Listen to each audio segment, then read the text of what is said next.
And welcome to this edition of our Cassandra Community Webinar Series. Delighted today to have with me Tobey. Al is the tech lead at Ooyala and has been using Apache Cassandra since the very early days. And there are very few people in the world that have as much experience with Cassandra as Al, especially running systems in production. So Al is going to pass along some great lessons learned around extreme Cassandra optimization. So Al, thank you very much for joining us today. We will pass you the ball and take it away. All right. Oh, one more thing. I forgot my little housekeeping item. As always, we will be taking questions via WebEx. Use the WebEx Q&A panel. If something is very contextual for Al, he said he doesn't mind being interrupted during the flow, but generally we will reserve the last 10-15 minutes of the session to take your questions. Okay, and with that, Al, take it away. All right, good morning, well, at least for me. So this is Practice Makes Perfect Extreme Cassandra Optimization. I didn't name this talk, but I really like it better than the boring title I had chosen. So with that, let's move on. I work at Ooyala. We are a video provider. We provide analytics and a full video solution to our customers, but that's not what you're here for. So I'll start with, this is just what I'm going to go over, how not to manage your Cassandra clusters. We've learned a lot of lessons over the years working with Cassandra and making various mistakes. We know how to to fix those situations. I'm going to talk a little bit about performance tuning and how I approach performance tuning not as a scientist, but as what I call a heuristician.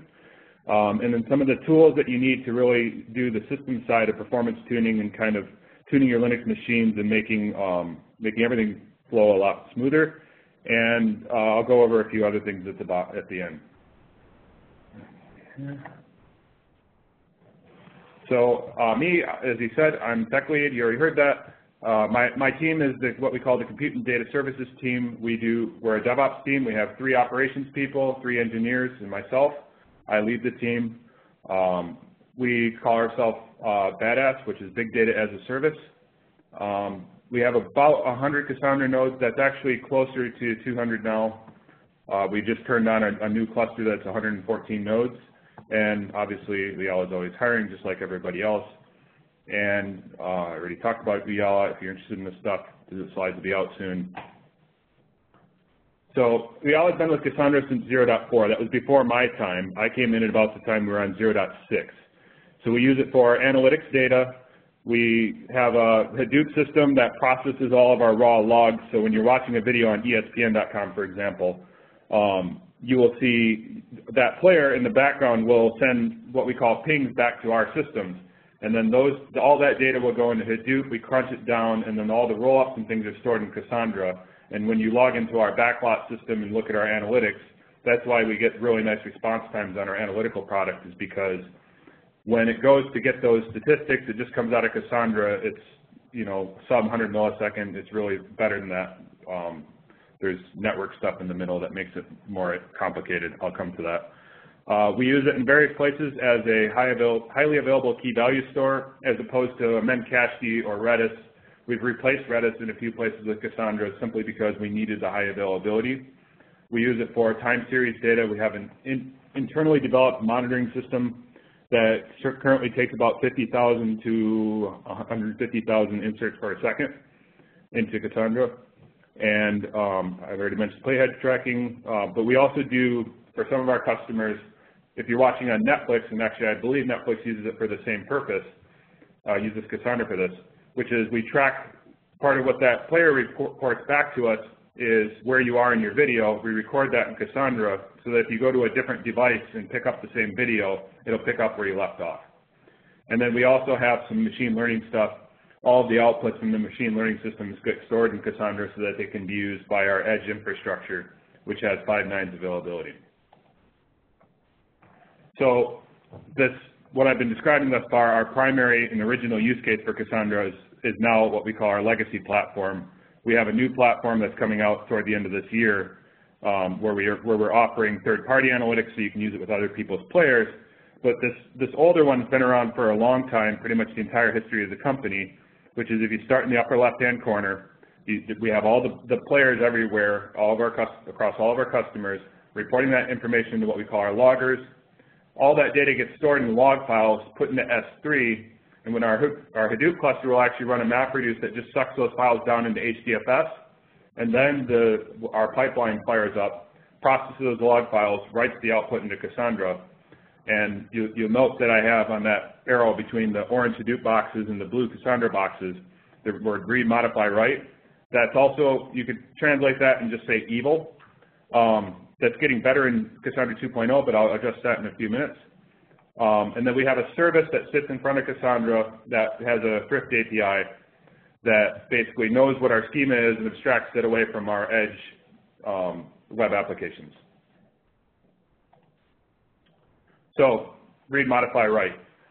Here's the problem with read, modify, write in Cassandra. And as I said, when Cassandra 2.0 hits the ground, there's going to be the CAS support that actually has a built-in way to do it safely.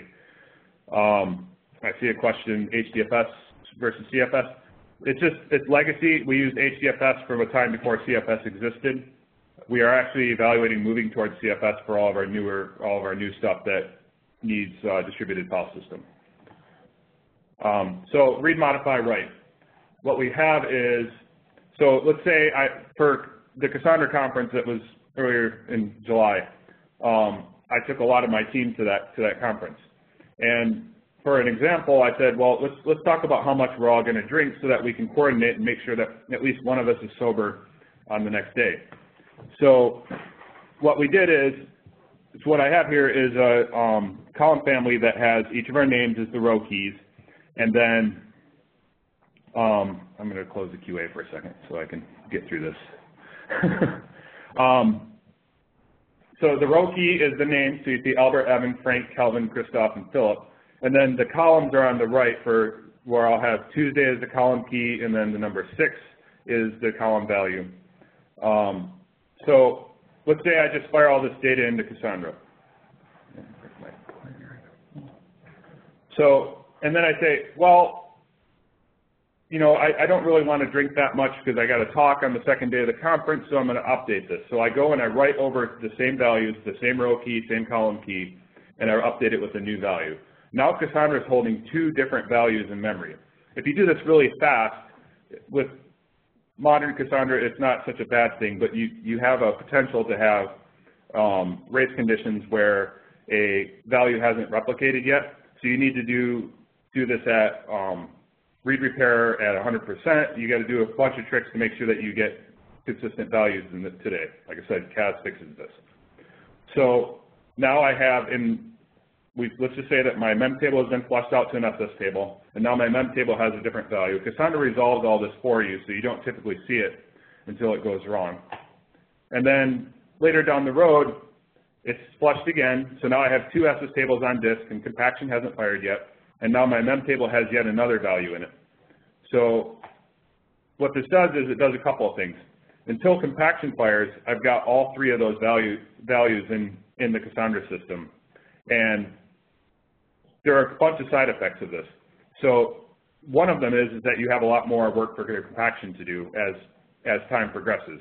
So if you have old data that you just consistently update over a long period of time, you're going to be compacting files that otherwise wouldn't need compacting. Ideally, you want your older data to just sit at rest. That's where you're going to get the best performance. That's why things like time series really kick butt on Cassandra. So after compaction, this all compacts down, and then you got a nice clean SS table, and you can read from it. Our system does this every 20 minutes forever. And so it just causes a lot of extra work on the system. And there are other ways to approach writing to Cassandra and designing your schema. I highly recommend Patrick McFadden's talk on schema design. And there's another article, if you look on Twitter, I'll retweet it later, that recently came out on the DataStax website about how compaction really works. And I highly recommend that as well if you're interested in these things. So I'm going to move on. But the gist of that is if you can find a design for your software that avoids the read, modify, write cycle, that's where you're going to get the best performance. Even with CAS down the road, it's going to be a lower performance option than doing straight right through design patterns. So around 2011, when we were doing the 0.6 to 0.8 upgrade, we had some problems. And it's all Cassandra's fault, and I mean that in the best possible way. So what happened is Cassandra is just ticking along, where our MapReduce job is hammering it like crazy every 20 minutes, and it just worked. We had an 18-node cluster. They just sat there, cranked along, and people just forgot about it, literally. They just forgot it was there. And so repairs didn't get run, and that used to be really, really important. It's not as bad as it's better today. None of the maintenance stuff was done. Backups weren't really running.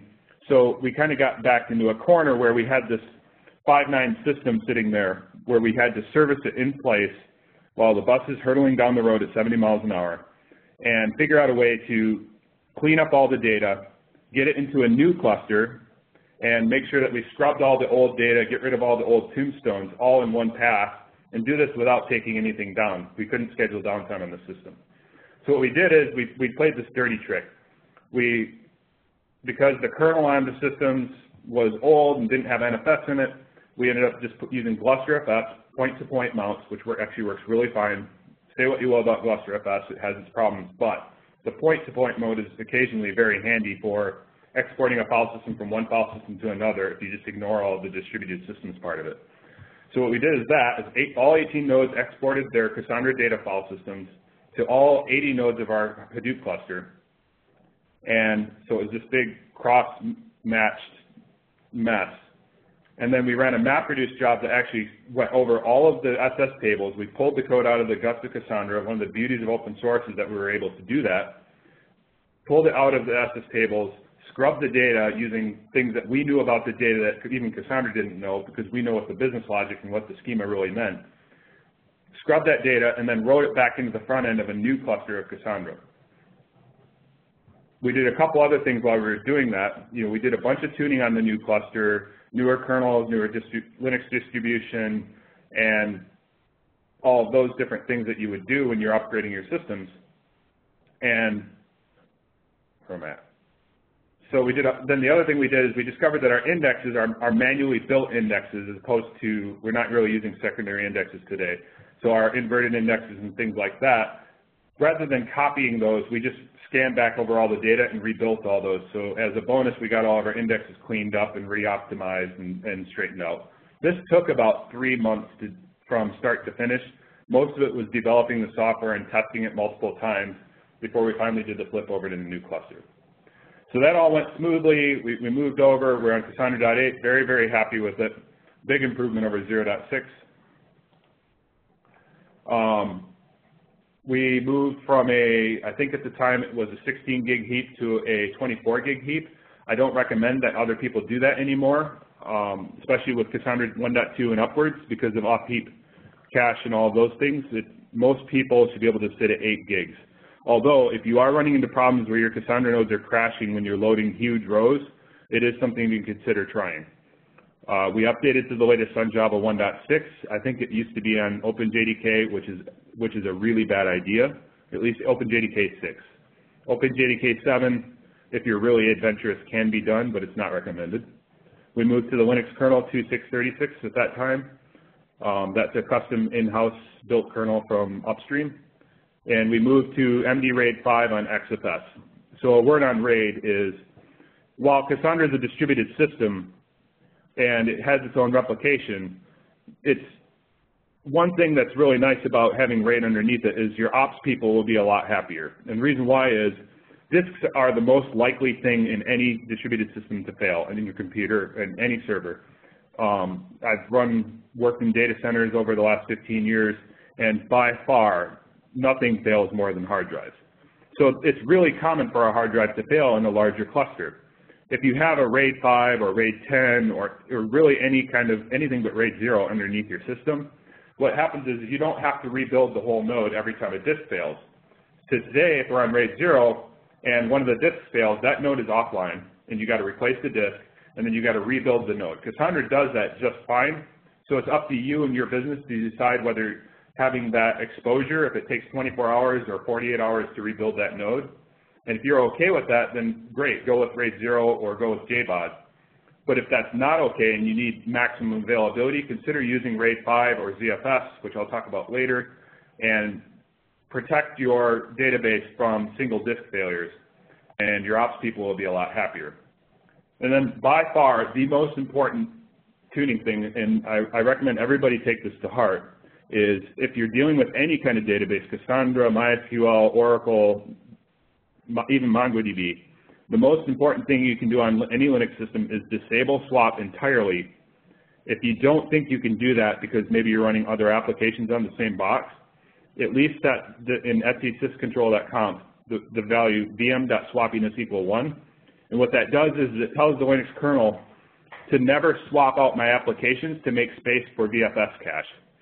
And I'll explain that a little more. And what that means is Linux has a VFS. Linux will actually, as you read files off of the disk, will load all the pages from those files into memory, and just to optimize it so that if you go back and read the same page again, it'll just get it out of memory rather than going back to disk. This is how we get good performance out of hard drives. What Linux will do, and a lot of people have noticed this over the years, a lot of the old school sysadmins you'll still see will disable things like locate DB and things like that, because what they do is they'll scan over all the disks and they'll want more memory for that, and Linux will actually swap out your applications to make space for VFS cache. And that's totally wrong in my opinion, but it does work really well on desktops, and that's what the defaults are all set up for. So just get swap at least out of your way, turn it off. I don't even allocate it on systems anymore. And this actually will, if you work a lot on different kinds of systems, you'll find that just disabling swap will give you a lot more consistency for almost any application. So moving on, last year we decided to expand the system again. So we go from 18 nodes to 36 nodes. I had gone off to do a different project for a little while, so I wasn't operating the Cassandra clusters, and handed off some other people, and they got distracted as well. And again, it was just sitting there ticking along, so people forgot about it. We wrote notes down. We had documents saying you need to repair. There were scripts in place. At some point they failed, and we ended up in the same boat again. It's pretty embarrassing, but that's what happened. So we took that opportunity. We already knew what to do. We just did the same process again, the GlusterFS P2P, except this time we threw in a twist. Instead of using our production Hadoop cluster, which runs at about 115% capacity all the time, I realize that's a silly number, but if you look at our Ganglia graphs, that's actually what it says. Though we actually used the DSE MapReduce this time, because since it was a Scala job, it was really trivial for us to load it up. We loaded up DSE 3.0. We ran the MapReduce there. That way, only the new cluster had the resources being spent on running the MapReduce job. It was actually writing back to itself, and that worked really, really nicely. We were doing about 20 gigabit a second of transfer from one cluster to the other. It was really fun to watch, and we got an opportunity to do a whole bunch of performance tuning while that was running. So originally we were on an Apache distro. We moved to DSE at that time. We stayed with the same heap because we just have some really fat rows. Last time I checked a couple months ago, it was about, we have some rows in the 15 million column range. We stayed on the same distribution, which is Ubuntu Lucid, just because we didn't have, our infrastructure team wasn't ready for Precise yet. It ran way faster this time because we had the dedicated MapReduce resources on DSE. Because one of the problems we ran into was prior to moving to leveled compaction, we were on size tiered. We ran out of space where we crossed that 50% threshold and people got really nervous.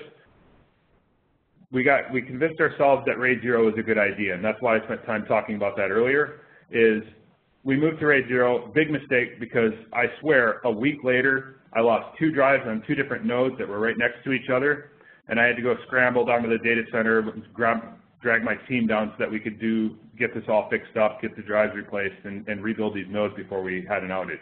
It was all right. We've had pretty close to 100% uptime with this cluster, but that's the lesson learned is if it's really important that you have 5 or more 9s, which Cassandra will do happily, just put RAID under it. And then the other one was we should have gone up to Ubuntu Precise. Ubuntu Lucid's really long in the tooth now that it's 3 LTSs old. And also some of the native stuff in DSC 3.0 won't even work on there because it was compiled on Debian 6, which is a perfectly reasonable choice. So that's just one thing is Ubuntu Precise or onwards. Debian 6 is good, or RHEL 6 I think is supported. So we made a couple of config changes. We did this load. We switched to leveled compaction. An important thing to remember about leveled compaction is if you love your ops people or you want them to not hate you, I highly recommend using leveled, even if it is a slightly lower performance option. So if you're doing large volume writes, size-tiered compaction can still be a higher performance option.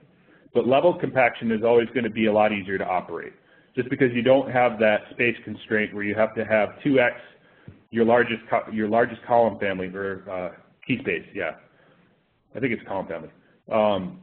Your largest column family to be able to do compactions. The other one is the Bloom filter false positive chance, and I know that they've changed the defaults in recent releases. I haven't revisited this in the last couple months. But that value, what happened was it was set to 0.007, I think, by default, and it uses a ton of heap space in the JVM, and that's why we had to have such large heaps, because those really large rows would consume a ton of space for Bloom filters. The other thing we ran into, and I've seen a few people on IRC run into this, is the default SS table size in megabytes. In Cassandra 1.1 anyways, it was 5 megabytes. And what happened was when I crammed 200 gigs per node onto this 36 node cluster, I ended up with 100,000 plus files in just a single key space. That's all fine and good, but when Cassandra starts up and opens up and mmaps all those files, you start to reach out to the edge of what the JVM and even the kernel can support reasonably, and you spend a lot of time in the kernel and in Cassandra just doing bookkeeping on all those files, even if they're not being accessed. So I recommend increasing it. I'm running at 256 megabytes.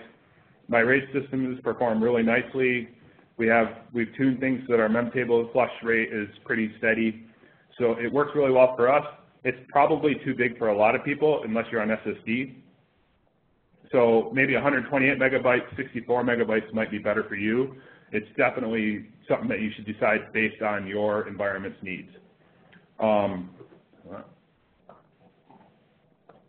We also switched to enable snappy compression.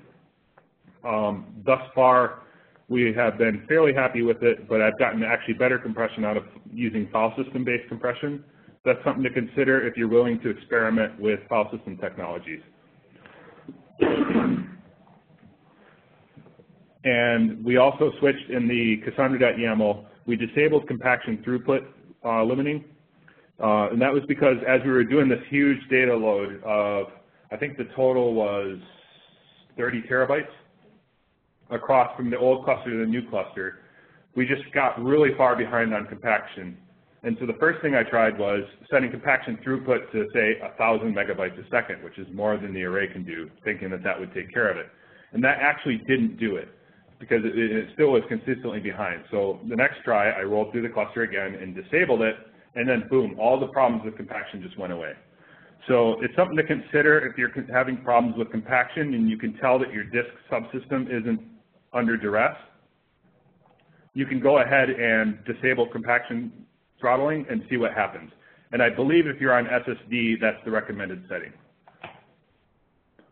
And then this year, we're working on something else, which is going to be another migration. But this time, it's not because we screwed up. It's because of good things, which is that we built this brand new 114 node cluster, and we decided to run DSE on the entire cluster, and we're hoping to replace our old Cloudera cluster with it. It's yet to be seen because we've got a lot of stuff going on right now. We're going to be doing this migration again. So there are a couple of problems with these migrations, and we've been working really closely with DataStax on this, is migrating this data, we don't want to run that big MapReduce process again because it's just a lot of work for us. So we're actually doing a different kind of migration. We're working on a post about how we're doing that. It'll probably be on the Ooyala blog in a few weeks. And so we have to do this with no downtime. So the reason why we're doing this is we bought a new cage space with Equinix, and the new one is much bigger, and we have newer racks and newer networking and all this stuff. And the old one costs a ton of money, so we're going to deprecate that, shut it down, and move everything over, so yet another migration. And that's going to be moving us to DSC 3.1 at the same time. So moving on. We have a couple of new use cases coming. We have those events that I mentioned earlier from, I think I have a diagram of this next, yeah. So those events coming from our players to the loggers, the new architecture is going to be the loggers in real time forward that to Kafka, which is a really nice queuing system written by LinkedIn, open source. And from Kafka, it gets pulled down to, we have a custom ingest system written in Scala that pulls in those events, processes them, does a little bit of massaging, just a lightweight normalization, and inserts it directly into Cassandra in real time, updates 2 or 3 indexes in real time, so that all of our raw data sits in Cassandra for, our goal is about 3 years of retention. And so that's basically the gist of the new architecture. So Cassandra is really good at this kind of thing where you just have this insert load. There's no modification happening in the database after it's inserted. It's write only. And so it can fail independently of our query system. It's nice and separated. It's a nice design pattern, I think. So that's one. We built some new code for Spark that actually builds for us OLAP cubes, which is just a clever way to do indexing and query systems. And those cubes get stored back in Cassandra. And then the other one that we're investigating right now is the AMP Lab, the guys who invented Mesos and Spark, also have this new system called Tachyon, which is a in-memory cache for Hdfs. We're probably going to do a CFS backend for that. So I already talked about this architecture. So we have all the data gets written raw into Cassandra in real time. So we use Spark to query it. That's a Scala-based scatter-gather query system that's very nice. Berkeley Amp Lab again. Tachyon will probably make an entrance in the next couple months. And we have a job server, which is something we're contributing back to Spark, which gives us a REST API in front of Spark to run queries. And then our API just talks to the job server. So we have this nice platform where that arrow up to the upper right-hand corner, that's the demarcation between what my team manages and what my development teams manage and what they develop, so that they don't have to deal with all the gory details of how to set up a Cassandra cluster and set up Spark and connect to it. All of that stuff is abstracted away, so we really do have a platform as a service. So just a little bit of time spent on performance tuning in general, and then I'll come back to kind of more specifics. Is tuning for performance there's a lot more to it than just performance, as the slide says. You got to think about a lot of different dimensions, and I've run into this a lot where it's just people forget, and maybe you just haven't run into it before. But it's really important to consider security first. It should always be first. You don't want to compromise the security of your systems to get 1% of performance. It's just not worth it. You got to think about the cost of goods sold. So I can build you a cluster that can do 2 millisecond response times under extreme duress. It's going to cost you a few $1 million. But so you need to think about that. What's my budget? Do I spend more time on tuning, or do I just go buy more hardware? If I have money and no time, then I spend the money. If I have lots of time and no money, then I spend the time. And that's just one of those trade-offs. You got to think about your operations people. If you're a software engineer, you got to go and you got to think about, well, if I design it this way, if I choose level compaction versus size tiered, if I'm doing a write-only system, I'm doing read, modify, write, that all has an impact on your operations team and your DBA teams, whoever's operating Cassandra for you, if it's not you. If it is you, you should care even more. Those are things to consider because they got to deal with the fallout if the system gets loaded, if you're on size tiered and they're new to Cassandra and they don't know about compaction, doing major compactions. then you get into corners. So coordinate with your operations people, go read all the DataStax posts about compaction and these things and how to set up for clean operations, and make sure that your operations people are on board and that you're considering their work life, because if you help them, they'll help you. I've been in operations for 15 years. I can tell you that's always true. Developers come and ask any of my colleagues and say, hey, I'm doing this new thing. I'm really thinking about doing this, and these are the trade-offs, and discuss it with them, and everybody agrees. You're going to have a much easier time going forward. Another big one is developer happiness. So you can tune, there are some choices you can make in schema design and tuning settings that will give you a little bit more performance. But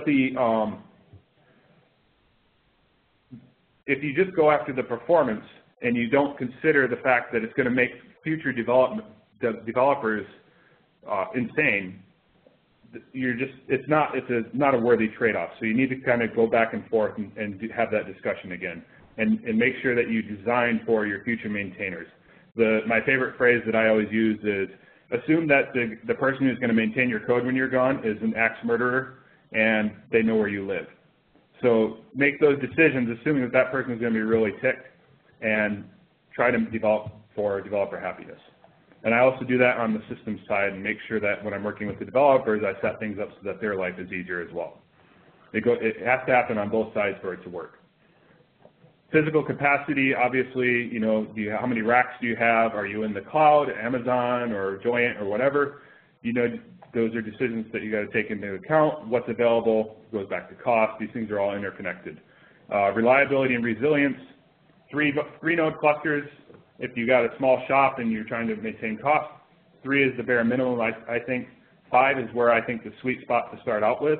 So you might start out with smaller nodes with 5 of them, or 3 large nodes if you really just want to keep it fairly compact. Just make sure you think about that, and don't just go out and Google Cassandra node sizes or Cassandra EC2 instance type and just copy paste that. Take the time to go and look and say, what do I want to maintain? What are my availability metric or targets? What's my SLA? And make the decision based on that rather than just a wild guess or a Google search. And then always be ready to compromise, as I've been saying through the slide, is these things are all trade-offs, and performance is awesome. I love tuning for maximum performance, but there always needs to be that compromise where you pull it back and make sure that you make it secure and available and maintainable. Enough on that. A couple of questions in the wrong panel. Oh, privately. Okay, we'll take those at the end now. Yeah, yep, no problem. So, as I mentioned earlier, I'm just kind of playing with this word and passing it around to people to see what they think, but the way that I approach performance tuning, and not everybody does it the way I do, but most of us in the ops trenches end up doing it this way whether we like it or not, is I would really love to be scientific about this. I want to have a lab with identical to production hardware and be able to just set up clusters, tear them down, try all kinds of different stuff, run load tests, and track all the numbers in a spreadsheet and be very scientific and make the best possible decision. The reality is almost none of us have the time or resources to do that. So what we have to rely on is heuristics and educated guesses.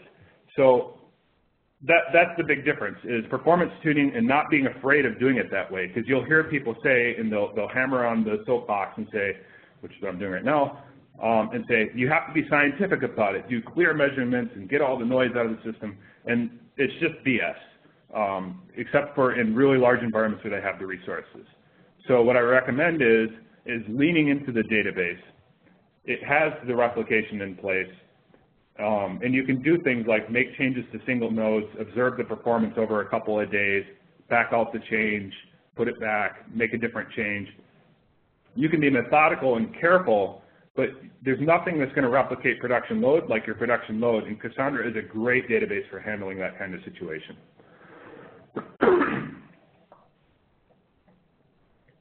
And the quickest way to achieve better performance in this kind of situation is just to go after your bottlenecks.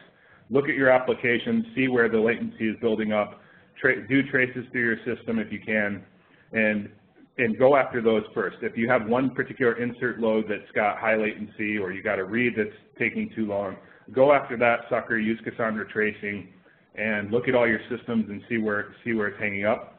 And generally, you can get to pretty acceptable performance rather quickly just by going after that.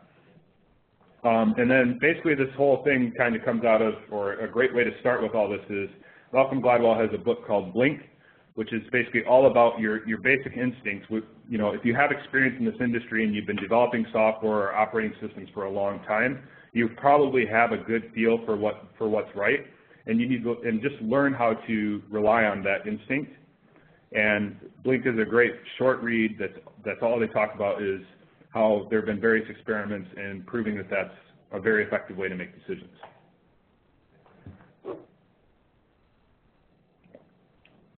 Briefly on the OODA loop, something that I heard about through John Allspaw at Etsy. Observe, orient, decide, and act. And basically it just says, go look at your systems, observe your production systems under load. Maybe not orient, but make small changes, observe again, watch what happens, and then either roll back or just roll forward through the rest of your nodes. But just keep doing that all the time. The loop is the important part of it, is that you just keep iterating and keep iterating small incremental changes so that you can do it safely and do it in production. If you have non-production systems, obviously do it there first. But nothing is going to behave the same as your production systems. Most of us have non-production systems that are scaled back. They're smaller. They're sometimes single nodes. I don't recommend doing that because it just changes about just about everything about how the system behaves. And yeah, keep iterating. And just going on the same subject, I really love testing shiny things. It's kind of what I do. I mess around with new kernels when they come out. The latest 3 series, 3.10, 3.11 kernels have a lot of really cool features that have benefits for Cassandra. Things like transparent huge pages, which will make your large JVM heaps a lot more efficient in terms of how many pages the kernel has to track. The file systems are all been improving steadily over the last 20 years that Linux has been in existence. They're constantly fixing bugs and performance regressions, sometimes giving us new ones. I've had some experience in the past with ZFS, and it happens that there's a native port of ZFS to Linux now, so we're experimenting with that. We're running it in production now. It's really awesome in terms of management. We've got some nodes running on BTRFS, which has some of the, it's like ZFS's little brother. It has a lot of the similar features, and kind of the really neat ones for Cassandra is that it has built-in RAID subsystems. So you can, I think now you can do RAID 5 and RAID 6 underneath BTRFS without using MD RAID. But the more important ones are you can use the file system compression, which we started with this before Snappy and LZ4 were available in Cassandra. But I've found very, very good compression rates using LZ4 through ZFS or BTRFS under Cassandra, because literally everything on the file system gets compressed, and it's all running in kernel space before it actually does the I/O. So compression really, really helps with Cassandra. We've messed around with different JVMs. We're now actually deploying everything on Oracle Java 7.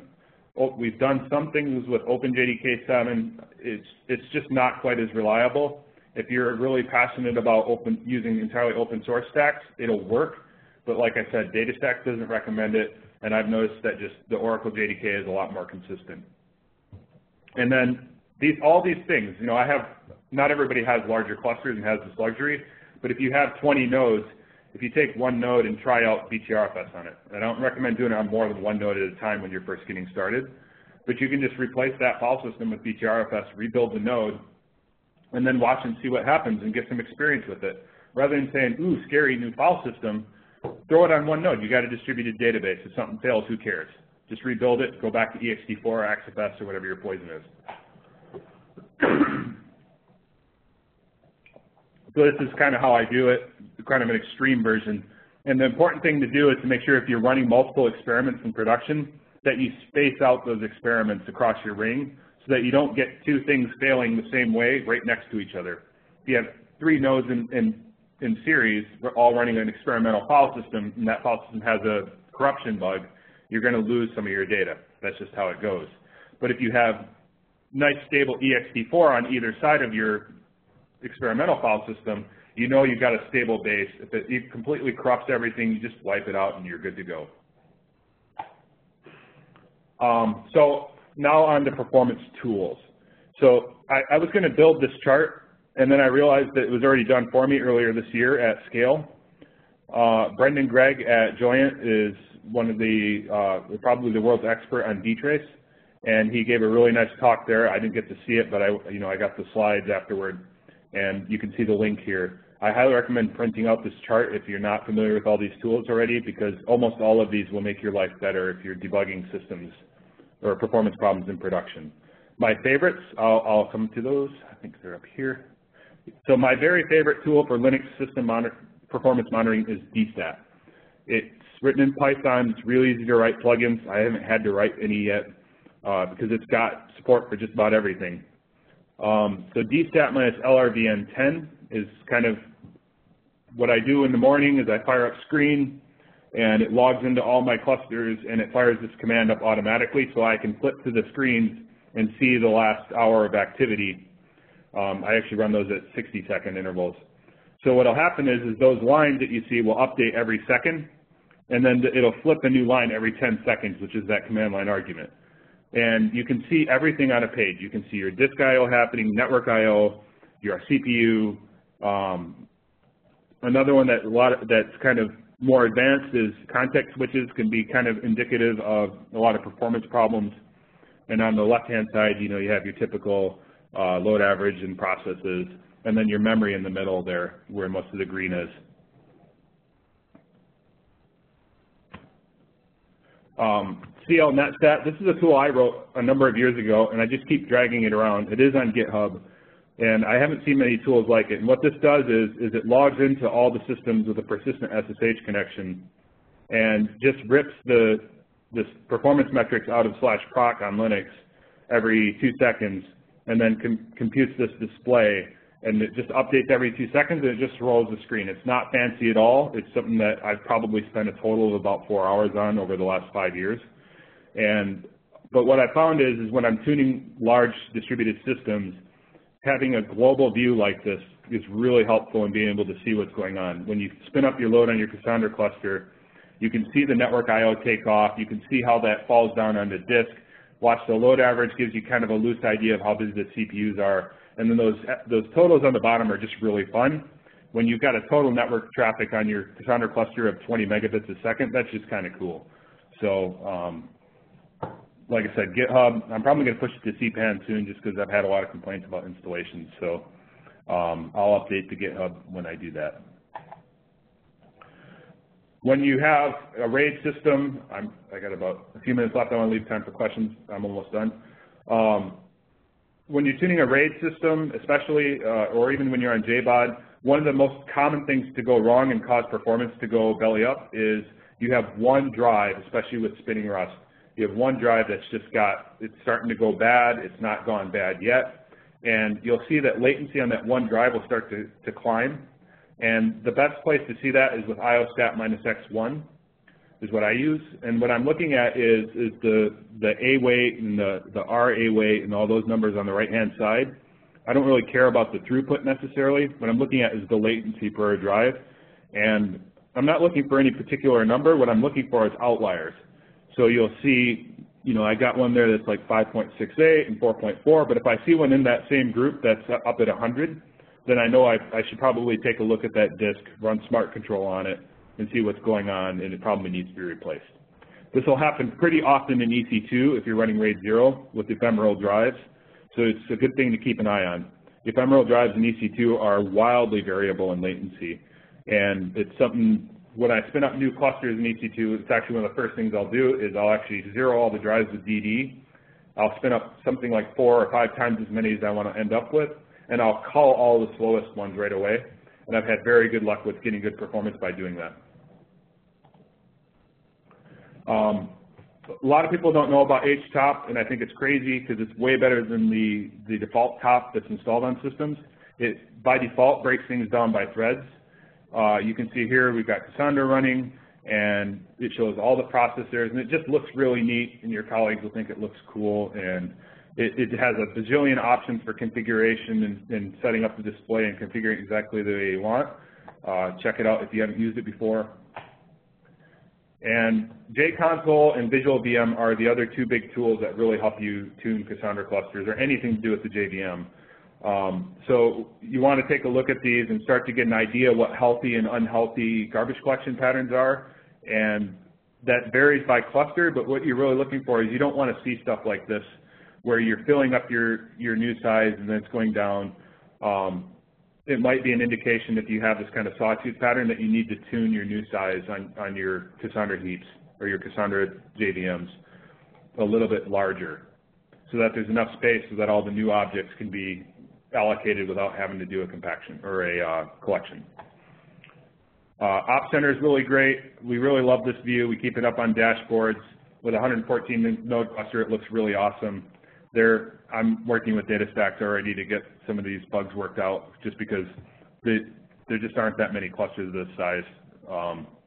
We're really happy with the tool. My engineers are very happy with the schema browser. It's quite handy for being able to go and figure out what data is in your database. Obviously, node tool ring. I'm going to skip ahead real quick now so we can do questions. CF stats is another one to learn to look at. It takes some time to learn what all these values mean. But the interesting ones are, SS table count can be is useful when you're looking at maybe your compactions getting behind and things like that. And the bloom filter, as I mentioned earlier, this is where you can look and see how much space you're wasting on bloom filters. So if you see that false positive 0 and the false ratio is 0.000. But if that false positive is 0 and you got a bunch of heat being used by it, the filter space used, you should probably tune that upwards, the false positive chance rate. Proxy histograms is something that we talk about on IRC a lot in terms of performance tuning and kind of figuring out where all of your latency is. I won't be able to address that now. Compaction stats, so if you see that your I/O subsystem on your servers is being thrashed, this is a good one to look at to see where a lot of the I/O is coming from. Very often it's just compaction that's causing the I/O thrashing. Mem table write-outs to disk stream out. They go very fast, especially even on spinning media. It's usually compaction that's causing the I/O to be saturated. Stress testing tools, not going to go into these, but Cassandra Stress is a really nice tool, quite easy to use. We're experimenting with YCSB now. Obviously, I said production is the best place for that. TerraSort on DSC is something we've used for performance benchmarking. It's a really good way for figuring out how your MapReduce is going to perform. And then we have some homegrown tools we have. I have one on GitHub called GoStress. I wrote in Go that basically just tries to hammer the database as hard as possible. These stats, the kernel PID max, that's just one I like. It's kind of a vanity thing, but if you're running MapReduce jobs, it basically keeps your PIDs from rolling over too fast. It's more cosmetic than anything, but I really like it, and I haven't found anything that it breaks yet. And the rest of these are really nice to have on any Cassandra cluster. The dirty ratio, dirty background ratio, I recommend reading the kernel documentation on those before you mess with them. VM swappiness, put that in every system you have. Even if swap is disabled, that way if somebody comes along and decides to enable it, it won't screw everything up. But the file max and max map count are the important ones if you're running at large scale. And then those TCP settings are just kind of the defaults that you should put on almost any server just to give the TCP subsystem and Linux a lot more memory to work with. It's more sophisticated than that, but that's the short version. Almost done.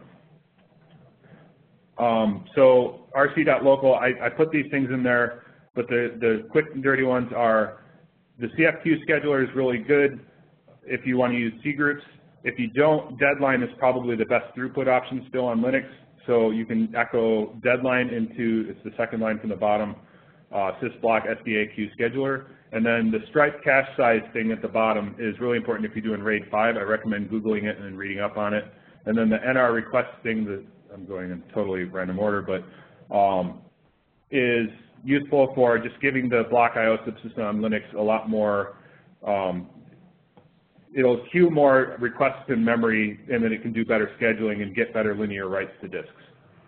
JVM args, I'm going to skip over that. except to say that if you're running on large bare metal systems, think a little bit about NUMA and make sure that you have either XX use NUMA enabled for the JVM or use NUMA control ---- interleave. And the rest, for most people, you can just use the defaults that come with Cassandra. Cgroups, I'm going to skip over all this. If you have questions about VTRFS or ZFS, I'm on Twitter as Tobey, and I'm happy to talk about those things. Or on the IRC channel, calling Cassandra on Freenode. So tuning is a multi-dimensional thing. You got a lot of things to consider. Production load is going to tell you more than any other benchmark, and lean into the database because it really will take good care of you. I've had 0 data corruption failures. I've never lost a bit of data, and all of the outages we've had have been our own fault. So thank you, and there's my contact information, and hopefully we can get through some questions. Brilliant. Thank you so much, Al. We've got loads of questions here, so buckle your seatbelt. If you do want to ask Al a question, please use your Q&A panel inside of WebEx. So Al, keep your answers as short as possible. First one from Rob. Why software RAID over hardware? I prefer software RAID because it's just easier for me to manage. Hardware RAID has some advantages in having NVRAM with batteries. It also has a higher cost. And since the database does such a good job of doing performance tuning or doing linear writes and all these things on its own, we've never had a real problem with performance on our software RAID. So that's why. If you like hardware RAID, then go for it. It's an extra cost that I don't need. Great. And Ashok asks, what's your replication factor, Al? It's always 3 in all of our clusters. Great. And then a follow-up from Ashok. Could you just talk briefly about Tachyon and Spark? That's a little bit longer. If you're really curious about that, I believe the recording of Evan Chan's talk at the Cassandra Summit is online. If you go to the DataStax website, you can find it. I'll try to find the link and tweet it a little later. But he talks about that in depth, but we're using that for all of our new analytical systems. It would take a long time to go over all videos. Just everyone go to Planet Cassandra. Under the Learn tab, you'll see community videos and then all the videos from the Cassandra Summit there. Okay, great. So is your entire infrastructure on-premise or are you a hybrid model? Hybrid. So our bigger Cassandra clusters are on bare metal in our data center, and that's about 150 systems. And then we've got a bunch of smaller clusters in EC2, in Telstra's cloud, and pretty soon we're going to be adding them in Joyent and Azure. Oh, great. And then here's just a suggestion from Ian, a glossary of acronyms for some of the newbies out there would be great. So maybe there's a blog post in the future with a glossary of terms. Yeah, that's a really good idea. Alan asks, haven't you met any issues with setting compaction throughput to 0? And then he goes on, he's experimented and he's got an excessive throughput inducing a lot of I/O weight, etc. So if you wouldn't mind just talking about that briefly. So that's a pretty common issue on the IRC channel. And I highly recommend anybody who's experimenting with Cassandra just have a window open on there all the time because DataStax's DriftX, I don't know his real name, is on there all the time. He kicks ass, but there's a lot of other community people, including myself, that like to answer those questions.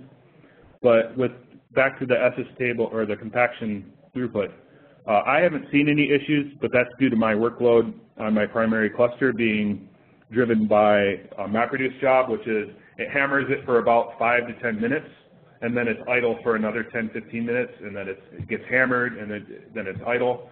So for us, we want that compaction to happen really quickly and be over with because our reads are coming in pretty much all the time. And it's just, for our workload, it works really well. We haven't seen any issues.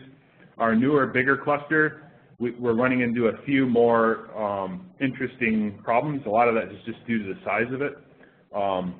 but no, we haven't seen any issues. But that's because we spent a lot of time really tuning our I/O subsystems to run as fast as possible.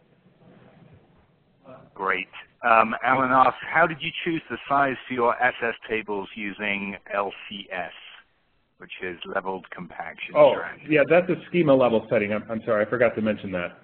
So I think it's when you define the column family that you set that, and it's an option. I have some gists on GitHub, and I should be taking notes. Christian, can you remind me later of all the stuff I'm saying I'll say on Twitter and so on? Yeah, so schema, yeah. Okay, great. Here are 3 questions in quick succession. What version of Cassandra do you currently run in production? Almost everything is now, I think as of yesterday actually, on DSE 3.0, which I believe is Cassandra 1.1.9, yeah. But don't take my word for that.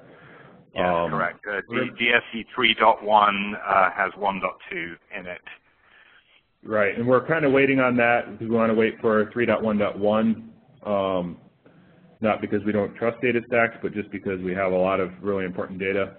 And we're doing some migrations and merging some clusters, and it's a lot easier if they're all in the same version. So once we get done with all those merges, then we'll go back to upgrading to DSE 3.1. Great. How much data do you keep on a single node? It varies by cluster. Our older, so that legacy cluster is one, I think it's at about 200 gigs per node right now, 200 or 300. The new cluster, we're going to be pushing it a lot further. That's going to require DSE 3.1 actually. We've had a lot of varying issues with having really deep nodes. I think the recommendation generally is to keep it under 200 gigs, but yeah, on average, most of our larger clusters are around 200 gigs per node. The smaller ones it varies from a couple of gigs up to 40, 50 gigs. How do you find bad queries, problematic queries like those which read too much data? We haven't had a lot of trouble with that in our primary production systems, mostly because they're fairly mature and most of them are doing very small reads. Most of that comes down to what I was talking about earlier with having that collaboration with your Cassandra operators, if it's not you, and really thinking through and making sure your software is designed to do that right in the first place. Obviously, in a perfect world, that's what would happen. The Cassandra trace stuff will do it, but generally we just end up just stepping through the application and looking for it. I had a couple times where I had queries that were crashing nodes because it was trying to read 20, 30 gigabytes of data in one query over Thrift, and it was just filling up the heap. And it just happened that we just stepped through the software manually and found it. I don't know about what tools there are just because we haven't needed them. Okay, Sylvia asks, do you suggest RAID of any kind for Cassandra versus raw disk access? So like I mentioned I recommend RAID if at 5 nines and up availability is important. And if you have a separate operations team that has to service the disks, say if you have physical data center, you usually have a different crew that actually goes and does that work. So putting a RAID subsystem in, that's the primary reason to do it, is it gives you a little bit of a buffer. Disks fail all the time. I mean, literally, on my 100-node cluster, it's only a couple months old. I've already had 5 disks fail, right? So having RAID in place just protects me for a little bit longer in the case of a disk failure. It provides an extra level of redundancy. It wastes a little bit of space, but the reality is you don't want to fill up your disks anyway. So RAID 5 works fairly well. The MD RAID 5 is fairly performant. RAID 10 is going to give you the best performance, and that's why. Raw disks, if you have a large enough cluster and you're comfortable rebuilding nodes and that they can be rebuilt in a window that protects your data, then go for it. Like JBOD on Cassandra 1.2 is going to give you the best possible performance, especially as it matures. But the RAID is really going to make your relationship with your operations people better. Okay, great. So many questions still left, and what we'll do, Al, is we will do an export of these questions and send them over to you. Yeah, and I'll just share them on Twitter. Yeah, there are definitely some. You may even want to do a blog post with some of them in there. Absolutely. But yeah, that's all we have time for today, unfortunately. Loads of questions left. Al, thank you so much. We'll definitely have you back for a follow-up because it seems like it's a really hot topic in the community. So greatly appreciated. Yeah, Thank you, everyone. Like I said, I'll try to get those questions answered in the next few days. Okay, brilliant. Thank you very much indeed. All right, thanks, guys.